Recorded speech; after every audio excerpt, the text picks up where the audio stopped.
آٹا چینی کمیشن پر اعتراض کرنے والے سیاسی مخالفین ناکام ہو گئے، فردوس عاشقوان۔ اسلام آباد۔ وزیراعظم کی معاون خصوصی اطلاعات و نشریات ڈاکٹر فردوس عاشقوان کا کہنا ہے کہ آٹا چینی انکوائری کمیشن پر اعتراض کرنے والے سیاسی مخالفین کو ناکامی کا منہ دیکھنا پڑے گا۔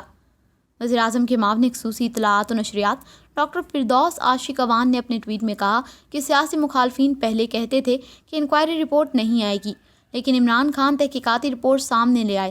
اب انکوائری کمیشن پر اعتراض جاری ہے، لیکن اس میں بھی انہیں ناکامی کا منہ دیکھنا پڑے گا۔ فردوس عاشقوان نے کہا کہ عمران خان چھپانے پر نہیں، قوم کو حقائق بتانے پر یقین رکھتے ہیں۔ حکومت نے ایسی تحقیقات کرائی ہے جس میں اپنے لوگوں پر سوال اٹھے ہیں۔ انہوں نے کہا کہ شہباز صاحب، کیا ایسی جرأت پہلے کسی حکومت نے دکھائی ہے؟ یہ اقدام شفاف اور منصفانہ طرز حکومت کی علامت ہے۔ سابقہ ادوار میں حقائق کو چھپانے اور اپنے لوگوں کو بچانے کی روش اختیار کی جاتی رہی ہے۔